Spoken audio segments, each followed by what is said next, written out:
Get ready to listen to the short story The Sound of Summer Running by Ray Bradbury. Late that night, going home from the show with his mother and father and his brother Tom, Douglas saw the tennis shoes in the bright store window. He glanced quickly away, but his ankles were seized, his feet suspended, then rushed. The earth spun. The shop awnings slammed their canvas wings overhead with the thrust of his body running. His mother and father and brother walked quietly on both sides of him. Douglas walked backward, watching the tennis shoes in the midnight window left behind. "It was a nice movie," said Mother. Douglas murmured, "It was." It was June and long past time for buying the special shoes that were quiet as a summer rain falling on the walks. June and the earth full of raw power and everything everywhere in motion. The grass was still pouring in from the country, surrounding the sidewalks, stranding the houses. Any moment the town would capsize, go down, and leave not a stir in the clover and weeds. And here Douglas stood, trapped on the dead cement and the red brick streets, hardly able to move. "Dad," he blurted it out, "back there in that window, those cream sponge pair of Lightfoot shoes." His father didn't even turn. "Suppose you tell me why you need a new pair of sneakers. Can you do that?" "Well," it was because they felt the way it feels every summer when you take off your shoes for the first time and run in the grass. They felt like it feels sticking your feet out of the hot covers in wintertime to let the cold wind from the open window blow on them suddenly, and you let them stay out a long time until you pull them back in under the covers again to feel them, like packed snow. The tennis shoes felt like it always feels the first time every year, wading in the slow waters of the creek and seeing your feet below, half an inch further downstream with refraction than the real part of you above water. "Dad," said Douglas, "it's hard to explain." Somehow, the people who made tennis shoes knew what boys needed and wanted. They put marshmallows and coiled springs in the soles, and they wove the rest out of grasses bleached and fired in the wilderness. Somewhere deep in the soft loam of the shoes, the thin, hard sinews of the buck deer were hidden. The people that made the shoes must have watched a lot of winds blow the trees and a lot of rivers going down to the lakes. Whatever it was in the shoes, and it was summer. Douglas tried to get all this in words. "Yes," said Father, "but what's wrong with last year's sneakers? Why can't you dig them out of the closet?" Well, he felt sorry for boys who lived in California, where they wore tennis shoes all year and never knew what it was to get winter off your feet, peel off the iron leather shoes all full of snow and rain, and run barefoot for a day, and then lace on the first new tennis shoes of the season, which was better than barefoot. The magic was always in the new pair of shoes. The magic might die by the 1st of September, but now in late June there was still plenty of magic, and shoes like these could jump you over trees and rivers and houses. And if you wanted, they could jump you over fences and sidewalks and dogs. "Don't you see?" said Douglas. "I just can't use last year's pair." For last year's pair were dead inside. They had been fine when he started them out last year, but by the end of summer every year you always found out, you always knew, you couldn't really jump over rivers and trees and houses in them, and they were dead. But this was a new year, and he felt that this time, with this new pair of shoes, he could do anything, anything at all. They walked up on the steps to their house. "Save your money," said Dad. "In 5 or 6 weeks, summer'll be over." Lights out, with Tom asleep, Douglas lay watching his feet, far away down there at the end of the bed in the moonlight, free of the heavy iron shoes, the big chunks of winter fallen away from them. Reasons. I've got to think of reasons for the shoes. Well, as anyone knew, the hills around town were wild with friends putting cows to riot, playing barometer to the atmospheric changes, taking sun, peeling like calendars each day to take more sun. To catch those friends, you must run much faster than foxes or squirrels.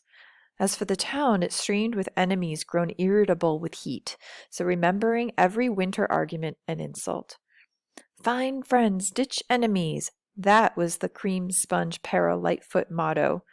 Does the world run too fast? Want to be alert? Stay alert. Lightfoot then, Lightfoot. He held his coin bank up and heard the faint, small tinkling, the airy weight of money there. Whatever you want, he thought. You got to make your own money. During the night now, let's find that path through the forest. Downtown, the store lights went out one by one. A wind blew in the window. It was like a river going downstream, and his feet wanting to go with it.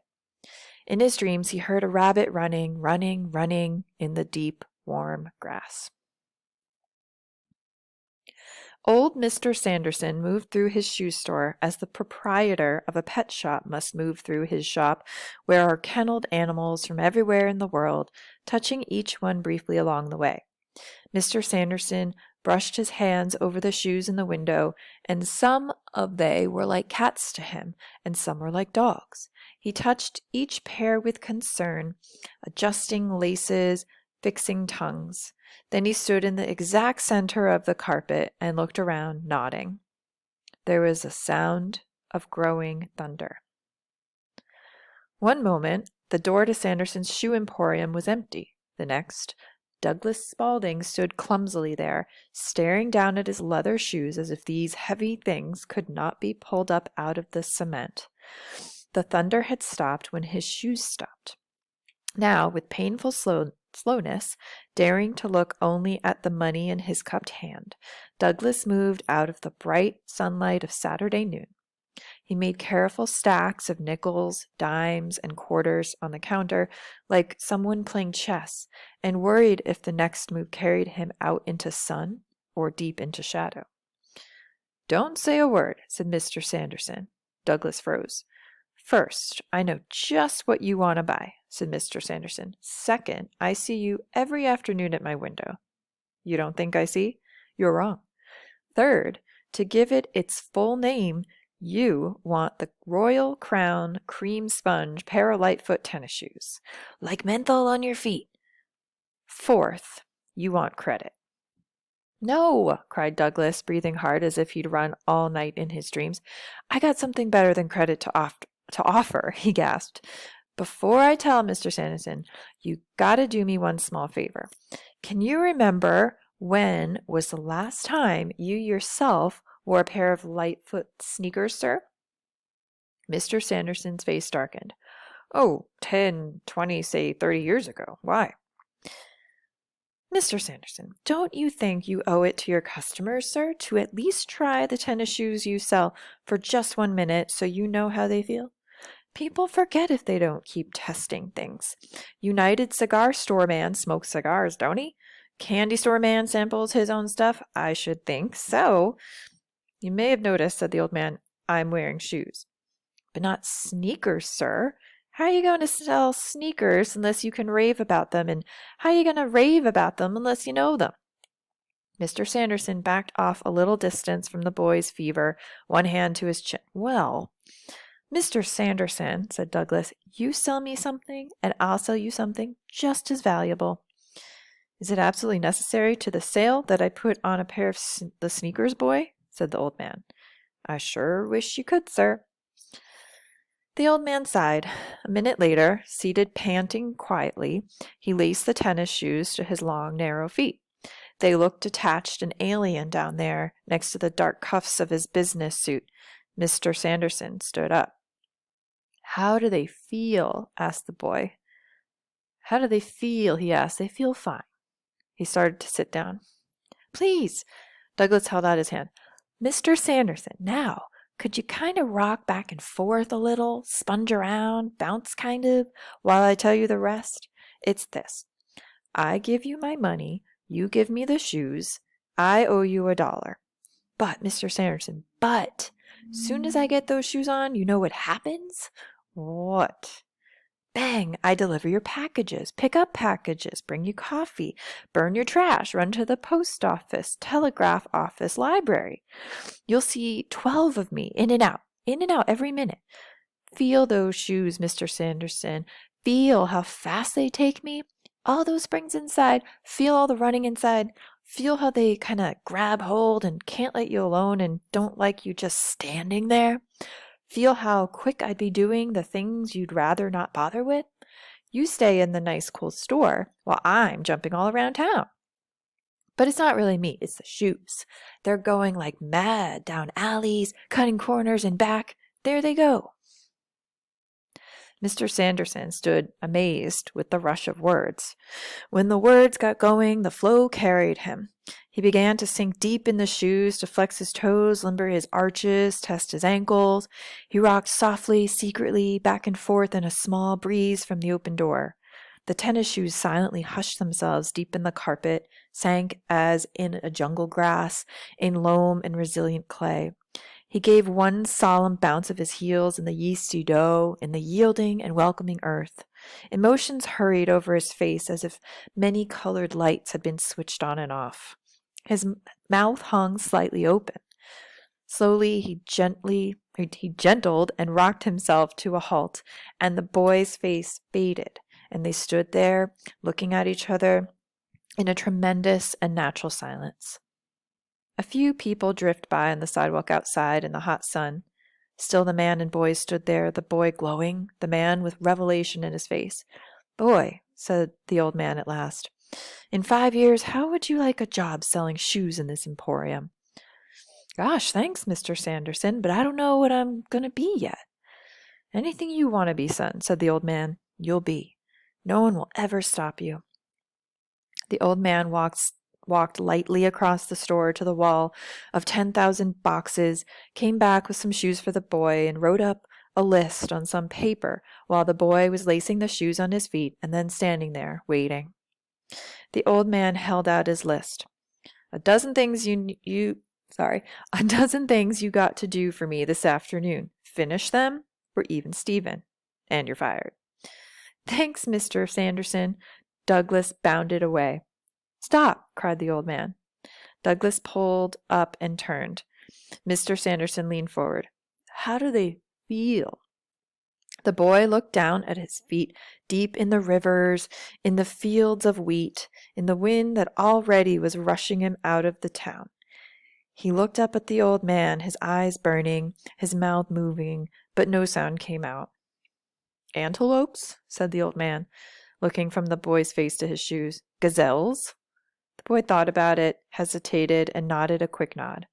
Almost immediately he vanished. He just spun about with a whisper and went off. The door stood empty. The sound of the tennis shoes faded in the jungle heat.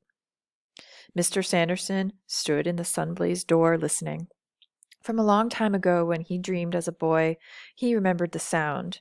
Beautiful creatures leaping under the sky, gone through brush, under trees, away, and only the soft echo their running left behind.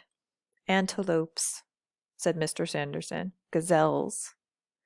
He bent to pick up the boy's abandoned winter shoes, heavy with forgotten rains and long melted snows. Moving out of the blazing sun, walking softly, lightly, slowly, he headed back towards civilization. The end. So now that you've read the story, you'll want to make sure you know that it's accessible on the Google Classroom, and you also, ignore that, you'll also want to answer the questions that I've posted on the Google Classroom on the Google form. So there's 8 of them, multiple choice, and they're just there for you to see how you do out of, you'll see your score out of 8 points, but this is still a credit or no credit assignment. And you will, like I was saying before on the Google Classroom, I'm going to post the just text version to go back to refer, so you don't have to go through the video again. So that's all. Bye-bye.